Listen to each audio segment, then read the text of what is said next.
Bulaklak, A Cricket Story by P.G.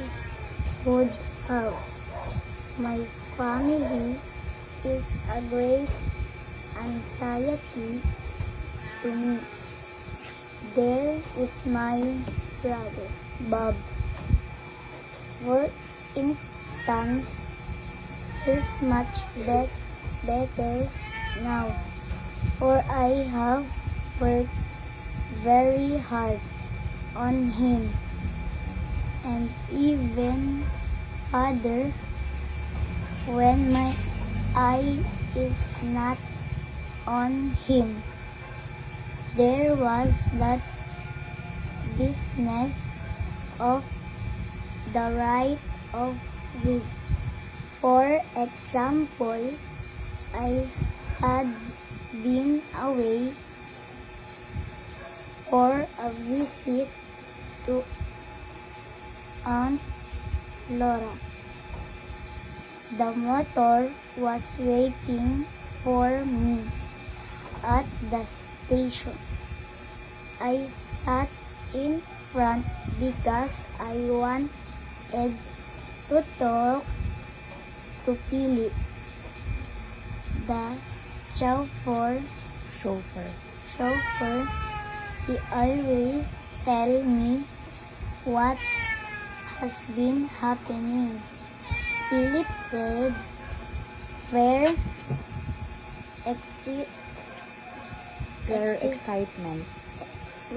excitement.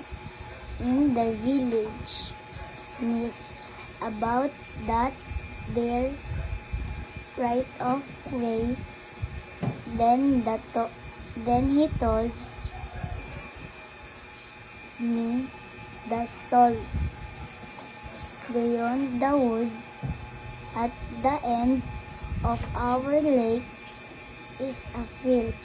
The villagers have always used it as a shortcut. Father didn't mind. He Did not mind. He, after letting them do it for years, has suddenly said they must not and close the field. And now the villagers said that they had a legal right to use the path. And Father said no, and that he had a right to stop them. Father had always been so nice to the villagers. Then Philip explained further, and I understood. Mr. Morris. He said he is our butler. Mr. Morris said Mr. Rastrick kept on telling the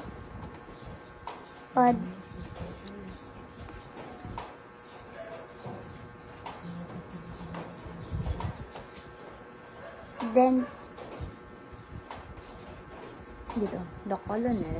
The colonel, he was being put upon and must stand up for his right. Then I saw the whole thing because I knew Mr. Rastrick. He has a private school near London. My brother Bob says that he seems to look our house has a branch of his private school. I made up my mind that I stop it. I thought a great deal about it as I dressed for dinner. When I got down to the dining room, now I found Father and Mr. Rastrick there. I said, How do you do, Mr. Rastrick? Mr. Rastrick started on cricket. When you fellows, The young fellows the young fellows, said he have no notion what I now notions. notion of what I call real cricket. I had been trying all the time to find some way of settling this quarrel between Father and the village. Now it come to me. All Now it came to me. Now it came to me. All of a sudden, I said, Father, I thought a way of settling the right of way thing. I know they haven't any business in the field. Really still, you've always let them go. Treat Treat. it, I said. Why not get up a match to decide it, Father? It would be a fun. If they win, let them have the right of way. And if we win, you could do what you like. I wish you would, Father. Father loved this idea. Excellent, he cried. Doesn't. It doesn't matter me whether they go True. through the field or not. It's only principle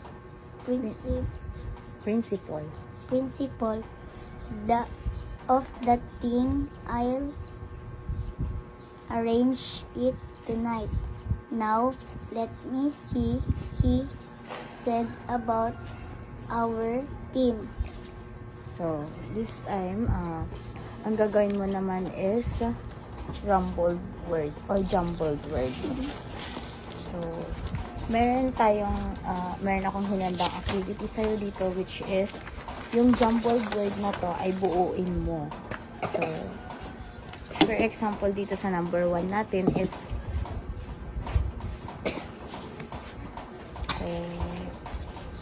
dito sa number 1 natin, Dali ko ka?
Ate. Sige lang. Sige lang. Ituloy mo lang. Iwanan mo muna kapag hindi mo alam. Sige lang. Pwede yan. Kung hindi mo alam, next mo na kapag.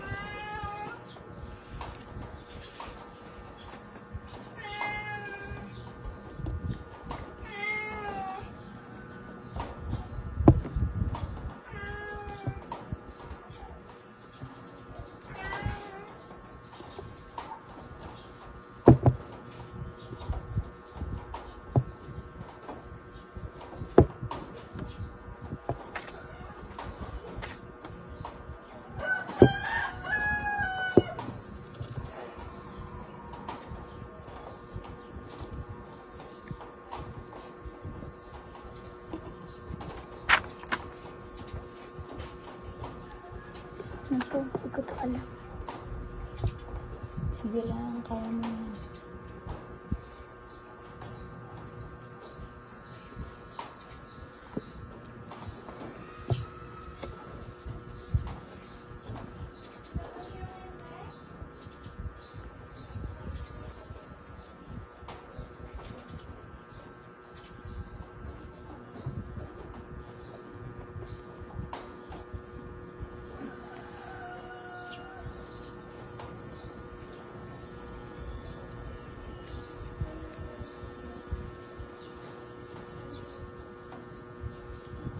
Hindi ko na alam itong iba. Sige, try mo lang para i-check na lang natin kapag.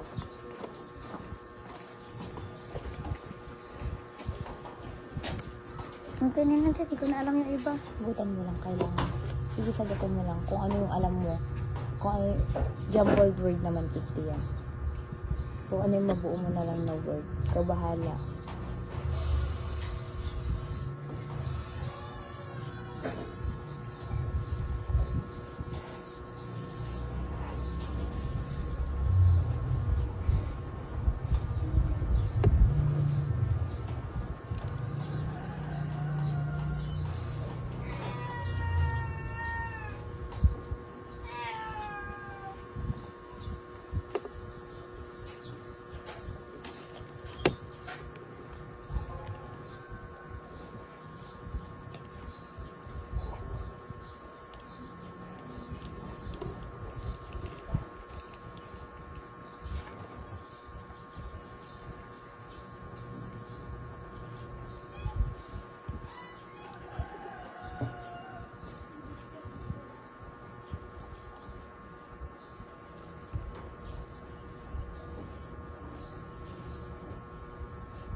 Kapatid na naman nagagawa.